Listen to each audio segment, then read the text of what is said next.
Welcome to Bharosa news బులెటిన్ల ముందుగా headlines. PV పై రూపొందించిన పాటలు సీడీ ఆవిష్కరణ. మంచినీటి కోసం ఖాళీ బిందెలతో రోడ్డుపై బైఠాయించిన గ్రామస్తులు. ఒడిశాలోని పూరిలో ఆషాఢ మాస శుక్లపక్ష ద్వితీయ తిథి పర్వదినాన జగన్నాథుని రథయాత్ర. ఏకశిలా విద్యా సంస్థల పుస్తకాల గదిని సీజ్ చేసిన డిఎస్ఎఫ్ఐ నేతలు. హిమాచల్ ప్రదేశ్లో క్లౌడ్ బరస్ట్, పొంగిపోరుతున్న వాగులు, భయాందోళనలో ప్రజలు. ఇక వివరాల్లోకి వెళ్తే, రాష్ట్ర స్థాయి గర్భీ పోటీలను కర్నూలు డాక్టర్ శంకర్ శర్మ ప్రారంభించారు. నగరంలోని ఆదర్శ కళాశాల మైదానంలో నిర్వహించిన ఈ పోటీలో రాష్ట్రంలోని 14 జిల్లాల్లోని క్రీడాకారులు పాల్గొన్నారు. ముఖ్య అతిథి డాక్టర్ శంకర్ శర్మ క్రీడాకారులను పరిచయం చేసుకున్నారు. ఈ సందర్భంగా డాక్టర్ శంకర్ శర్మ మాట్లాడారు. డాక్టర్ శంకర్ శర్మ గారికి స్వాగతం సుస్వాగతం.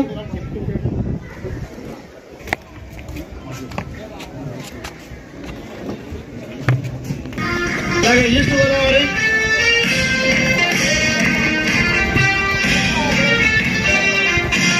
చాలా చక్కగా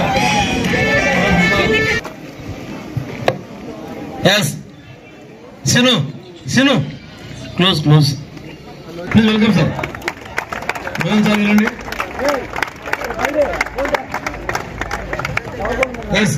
జిల్లాల వారిగా క్రీడాకారులను చేసుకుంటారు మా గౌరవ అతిథులు డాక్టర్ శంకర్ శర్మ సార్ గారు. అలాగే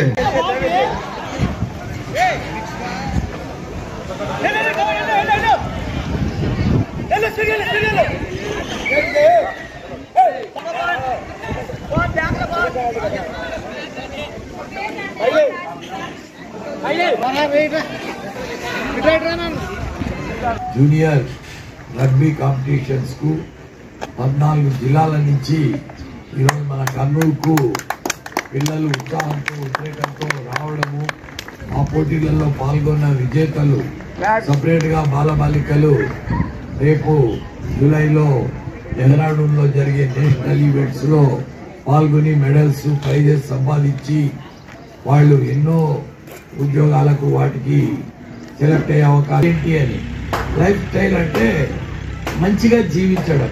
మంచిగా జీవించడం అంటే ఒకటి హెల్తీగా ఉండడము, 2 ఆర్థికంగా వాళ్ళు బలపడడం. సో ఆర్థికంగా బలపడాలంటే వాళ్ళు చదువుకోవాలి, చేతనైనంత తెలివిగా వ్యాపారాలు చేసుకోవాలి, ఉద్యోగాలు సంపాదించుకోవాలి, వాళ్ళ జ్ఞానాన్ని నలుగురికి పంచాలి. ఈ రకంగా ఎన్నో కార్యక్రమాలు వాళ్ళు చేయొచ్చు. బట్ హెల్త్ ఇంప్రూవ్ చేసుకోవడానికి మెంటల్ అండ్ ఫిజికల్ హెల్త్ చాలా ఇంపార్టెంట్. ఫిజికల్ హెల్త్ చాలా దారుణ్యంగా ఉండి మెంటల్గా అన్ని క్రిమినల్ ఐడియాస్ ఉన్నాయి, బ్యాడ్ హ్యాబిట్స్ ఉన్నాయంటే వాళ్ళు సమాజానికి వాళ్ళు ఉపయోగపడకుండా సమాజానికి కూడా ఉపయోగపడే విధంగా వాళ్ళు తయారు కాదు. కాబట్టి వాళ్ళల్లో ఒక మంచి బిహేవియర్, యూత్ మీదనే ఒక దేశ భవిష్యత్తు అనేది ఆధారపడుతుంది. ఆ కంట్రీలో యూత్ చక్కగా ఉన్నారు, డిసిప్లైన్డ్ గా ఉన్నారు, చాలా బిహేవియర్ తో బాగున్నారు యూత్ అని ఆ కంట్రీలో ఉన్నారంటే ఆ కంట్రీ 100% డెవలప్ అవుతుంది. ఎందుకంటే ఒక కంట్రీ అనేది చిల్డ్రన్ అండ్ యూత్ మీద ఆధారపడుతుంది. అబౌవ్ 40 years వాళ్ళు సుమారుగా ఈ కాలంలో మనం పోలిస్తే హాఫ్ ఆఫ్ ద లైఫ్ వాళ్ళు స్పెండ్ చేసినట్టే ఈ ప్లానెట్ మీద, భూమి మీద. కాబట్టి పదాల మీద నడిచింది ఈ కంట్రీలో. కాబట్టి ఇప్పుడు కూడా ధర్మం ఎక్కడైతే ఉంటుందో అక్కడ శాంతి ఉంటుంది, సహకారం ఉంటుంది, స్నేహం ఉంటుంది, నలుగురికి హెల్ప్ చేసే నేచర్ ఉంటుంది. మన కంట్రీ అంతా మన కంట్రీ ఏ దేశం మీదకి యుద్ధానికి పోదు, కానీ యుద్ధానికి రెడీ అయి ఉండాలి. ఎందుకంటే వాడు వచ్చి మనల్ని ఆక్యుపై చేసి మళ్ళీ బానిసలుగా చేసుకొని అంతకుముందు బానిసత్వం అనుభవించి బానిస శృంఖలాల నుంచి బయటపడిన స్వాతంత్రం తెచ్చుకున్న ఈ దేశము ఇప్పుడిప్పుడే బాగా డెవలప్ అయ్యి వరల్డ్ లో డెవలప్డ్ కంట్రీ స్థాయికి రీచ్ అయింది. సో ఇటువంటి దాన్ని పట్టు బిగించాలంటే యూత్, చిల్డ్రన్ బిహేవియర్ చాలా బాగుండాలి. అంటే డిసిప్లైన్ బాగుండాలి, వాళ్ళు హెల్తీగా ఉండాలి. హెల్తీగా డిసిప్లైన్డ్ గా ఉండడానికి స్పోర్ట్స్ అండ్ గేమ్స్ అనేవి చాలా ఉపయోగపడతాయి. అందుకే వాళ్ళల్లో స్పోర్ట్స్ గేమ్స్ ఎంకరేజ్ చేయాలని నేను డిసైడ్ చేసుకున్నాను. రామాంజనేయులు గారిని చూస్తే ఆశ్చర్యం అవుతుంది. 30 years గా ఆయన ఇదే ఫీల్డ్లో ఉండి పిల్లలను ఎటువంటి స్వార్థం లేకుండా ఎంకరేజ్ చేస్తూ నలుగురికి ఆదర్శప్రాయంగా ఉన్నారు. ఇక్కడ మీరు ఆరోగ్యంగా ఉండి ఈరోజు గేమ్స్లో ఉత్సాహంతో పార్టిసిపేట్ చేసి మరిన్ని పథకాలు జీవితంలో సాధించాలని, క్రమశిక్షణతో కూడిన జీవితం మీరు జీవించాలని, మీరు ఒక ఆదర్శప్రాయులుగా మారాలని, మిమ్మల్ని చూసి నలుగురు నేర్చుకొని ఇక మంచి పనులు సమాజంలో చేస్తూ ఈ దేశాభివృద్ధికి మీరంతా తోడ్పడతారని నేను ఆశిస్తూ మీరు ఇక్కడికి వచ్చినందుకు మరొకసారి మిమ్మల్ని అభినందిస్తున్నాను. ఆర్నకొండ ప్రసాద్ అనే బాధితుల నుండి ఇంటి పర్మిషన్ కొరకై 5,000 రూపాయల లంచం తీసుకుంటూ ఏసీబీ అధికారులకు చిక్కిన సుల్తానాబాద్ మున్సిపల్ సిబ్బంది RI Vinod Kumar, bill collector outsourcing సిబ్బంది విజయ్. ఈ సందర్భంగా ఏసీబీ డీఎస్పీ విజయ్ కుమార్ మాట్లాడుతూ నమ్మదగిన సమాచారం మేరకు వీరు షాప్ వద్ద 5,000 రూపాయల లంచం తీసుకుంటుండగా రెడ్ హ్యాండెడ్గా పట్టుకోవడం జరిగిందని కేసు నమోదు చేసి కస్టడీలోకి తీసుకుని కోర్టుకు హాజరుపరుస్తామని తెలిపారు.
సుల్తానాబాద్ ఆర్నకొండ ప్రసాద్ కొంచెం గట్టిగా బస్ స్టాండ్ వెనకాల ఉంటా.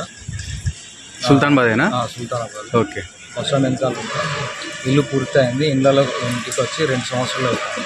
ఇళ్ళలోకి వచ్చి నాకు ఇంటి నెంబర్ కోసం అప్లై చేసి 1 ఇయర్ అవుతుంది. ఈ 1 ఇయర్ నుండి ఇంటి నెంబరు ఇవ్వకపోవడం తింపడం.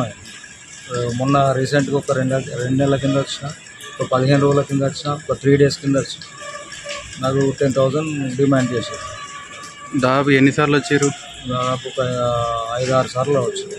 అంటే ఇదివరకు ఏమన్నా ఇచ్చిరా? ఏమి ఆ విషయాలే రాలేదు అసలు. ఫస్ట్ ఈ విషయం ఏం రాలేదు. ఈ వచ్చి కొంచెం ప్రెషర్గా అడిగే వరకు 1 ఇయర్ అయిపోతుంది అని ఒక 10,000 డిమాండ్ చేసి 10,000 విజయ్ ఇస్తే నాకు అంటే ఒక 5,000 ఇచ్చేదని. సరే అని చెప్పి నేను ఏసీబీ వాళ్ళ కలవడం జరిగింది. అక్కడ కంప్లైంట్ ఇచ్చి ఓకే ఈరోజు ఎవరెవరు అడిగారు మిమ్మల్ని డబ్బులు? విజయ్ వినోద్. ఓకే. ఈ పేరేం పేరే? నేను విజయ్ కుమార్, డిఎస్పీ ఏసీబీ కరీంనగర్. ఈరోజు సుల్తానాబాద్లో ఆర్ఐ గారు శ్రీ వినోద్ కుమార్ గారు and bill collector Vijay Kumar, ఇతను అవుట్సోర్సింగ్ అతను, వీరు ఒక హౌస్ నెంబర్ ఇవ్వడం కోసము కంప్లైనెంట్ దగ్గర 5,000 రూపీస్ డిమాండ్ చేశారు. ఈ డిమాండెడ్ అమౌంట్ 5,000 రూపీస్ వారి ఇంటి దగ్గరికి వచ్చి, వాళ్ళ షాప్ దగ్గరికి వచ్చి, అంటే కంప్లైనెంట్ షాప్ దగ్గరికి వచ్చి కలెక్ట్ చేసుకుంటుంటే అవుట్సోర్సింగ్ ఎంప్లాయీ దగ్గర మేము రెడ్ హ్యాండెడ్గా పట్టుకోవాల్సి వచ్చింది. వాళ్ళ దగ్గర నుంచి 5,000 రూపీస్ రికవరీ చేశాము. ఇక్కడికి వచ్చి కన్ఫైన్ చేసుకొని వీడియోస్ అవన్నీ చూపించి ఆయన కన్ఫెషన్ మీద వినోద్ కుమార్ గారిని కూడా కస్టడీలోకి తీసుకున్నాము. తీసుకొని వీళ్ళని ఈరోజు అరెస్ట్ చేసి రేపు కోర్టు ముందు హాజరుపరుస్తాం. ఇద్దరండి, ఓన్లీ 2 పర్సన్స్. ఇక్కడ షాప్లో ఇది డిజిటల్ స్టూడియో ఉండేది, ఆ స్టూడియో. టెక్కలిలో రథయాత్ర సందర్భంగా జరుగుతున్న జాతరలో పిక్కల అట్టలు జోరుగా సాగుతున్నట్లు స్థానికులు చెబుతున్నారు. దీనిని అడ్డుకునే వాళ్ళు లేనట్లుగా కనిపిస్తుంది. ఈ విషయమై స్థానిక అధికారులు స్పందించగలరని BR9 టీవీ విజ్ఞప్తి చేస్తుంది. దీనిలో స్థానిక వ్యక్తుల పాత్ర ఉన్నట్లు తెలుస్తుంది. దయచేసి అధికారులు దీనిపై తగు చర్యలు తీసుకొనగలరు. ఈ విషయమై కొంతమంది అడిగితే వారిపై కూడా దౌర్జన్యం జరిగినట్లు తెలుస్తుంది.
జనగామ జిల్లా పాలకుర్తి మండల కేంద్రంలో గ్రామీణ పేదరిక నిర్మూలన సహకారంతో నిర్మించబడ్డ ఇందిరమ్మ మహిళా శక్తి క్యాంటీన్ను ప్రారంభించిన ఎమ్మెల్యే మామిడాల యశస్విని రెడ్డి, జిల్లా కలెక్టర్ రిజ్వాన్ బాషా షేక్. ఈ సందర్భంగా వారు మాట్లాడుతూ మహిళలు అన్ని రంగాల్లో రాణించాలని అన్నారు. మహిళా సాధికారదే కాంగ్రెస్ ప్రభుత్వ లక్ష్యమని అన్నారు. ఈ కార్యక్రమంలో బ్లాక్ కాంగ్రెస్ అధ్యక్షులు రాపక్క సత్యనారాయణ, అధ్యక్షులు గిరిఘని కుమార్, సీనియర్ నాయకులు ఎర్రబెల్లి రఘువరావు, మహిళా సంఘాల లీడర్లు, సభ్యులు తదితరులు పాల్గొన్నారు.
క్లియర్ ఉంది.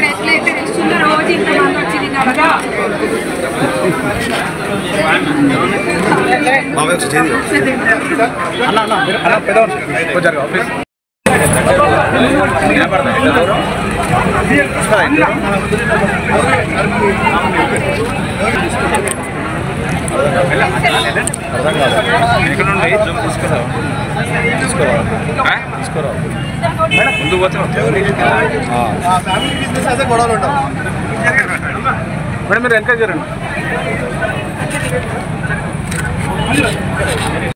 డ్రగ్స్, మత్తు పదార్థాలపై ప్రభుత్వం ఉక్కుపాదం మోపే దిశగా అడుగులు వేస్తుందని, దీనిలో భాగంగానే డ్రగ్స్ మరియు గంజాయిలపై ఫిర్యాదులకు వాట్సాప్ టోల్ ఫ్రీ నెంబర్లను ఆవిష్కరించిన సీఎం.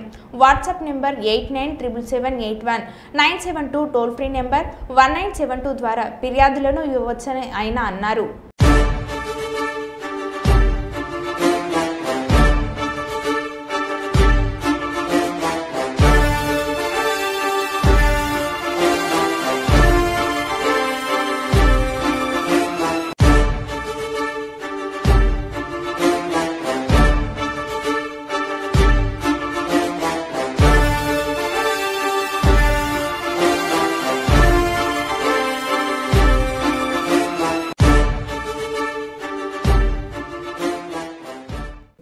వరంగల్ పశ్చిమ నియోజకవర్గంలో మాజీ ప్రధాని, కాంగ్రెస్ పార్టీ రజనీతుఘ్నుడు స్వర్గీయ పివి నరసింహారావు 104వ జయంతి వేడుకలు ఘనంగా నిర్వహించారు.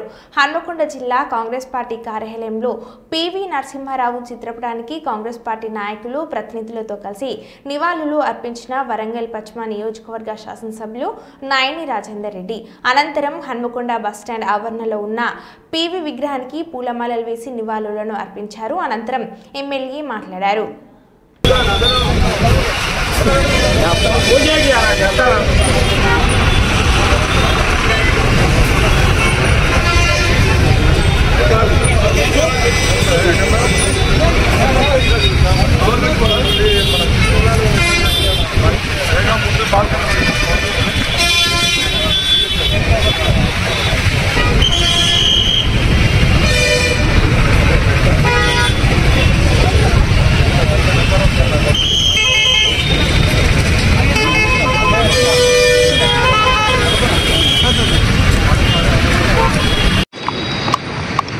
కీర్తిశేషులు పివి నరసింహారావు గారి జయంతి సందర్భంగా దేశవ్యాప్తంగానే కాకుండా ప్రపంచవ్యాప్తంగా కూడా వారిని స్మరించాలని, వారి పట్టుదలని, వారి ఆశయాలని కొనసాగించాలనే విధంగా ప్రతి ఒక్క దేశ పౌరుడు వారి ఆశయాలను ముందుకు తీసుకోవాల్సిన అవసరం. వారి వారు చేసినటువంటి సంస్కరణలు నిజంగా కూడా ఇవాళ భారతదేశం ఈ విధంగా ఉంటున్నది అని అంటే వారు తీసుకున్న నిర్ణయాలు, సంస్కరణలు ముఖ్య కారణం. అందులో ముఖ్యంగా తెలుగువాడు మరియు ఇక్కడ వరంగల్ నుంచి పార్లమెంట్గా కాంటాక్ట్ చేసినప్పుడు మేము హనుమకొండలో వారికి పనిచేయటం నిజంగా కూడా కాంగ్రెస్ పార్టీలో అప్పుడు మా అదృష్టంగా భావిస్తున్నాం. మరి వారి యొక్క ఎట్లా అంటే ఒక సామాన్యునిగా, ఒక ప్రధానిగా ఏ రోజు కూడా ఇదిగా గర్వంగా ఫీల్ కాదు, ఒక సామాన్య వ్యక్తిగా అభివృద్ధి ధ్యేయంగా దేశాన్ని ఏ విధంగా ముందుకు తీసుకువెళ్ళాలని ఒక ఏకైక ఆలోచనతోటి ప్రణాళికలు రూపొందించడం వల్లే ఇవాళ ఈ విధంగా ఉండటానికి నిదర్శనం. కాబట్టి వారి ఆత్మకు శాంతి చేకూర్చాలని కోరుతూ వారి కుటుంబానికి కూడా ఎల్లప్పుడూ భగవంతుడు ఆరోగ్యాలు అందియాలని కోరుతున్నాను. ఒడిశాలోని పూరిలో ఆషాఢ మాస శుక్లపక్ష ద్వితీయ తిథి పర్వదినాన జగన్నాథుని రథయాత్ర అట్టహాసంగా ప్రారంభమైంది. ఈ భారీ రథయాత్రకు దేశ విదేశాల నుంచి లక్షలాదిగా భక్తులు తరలివస్తున్నారు.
యాంకర్ స్వేచ్ఛ ఆత్మహత్యకు పూర్ణచంద్రరావు అనే వ్యక్తి కారణమని స్వేచ్ఛ తండ్రి ఆరోపించాడు. భర్తతో విడిపోయాక స్వేచ్ఛ పూర్ణచంద్రరావుతో ఉంటుందని అన్నారు. స్వేచ్ఛ పూర్ణచంద్రరావు మధ్య విభేదాలు ఉన్నట్లు ఆయన తెలిపారు. పూర్ణతో కలిసి ఉండలేను నాన్న అని తనకి జూన్ 26న ఫోన్ చేసిందని అన్నారు. ఈ విషయంలోనే తన కూతురు మనస్తాపానికి గురై ఆత్మహత్య చేసుకుంది.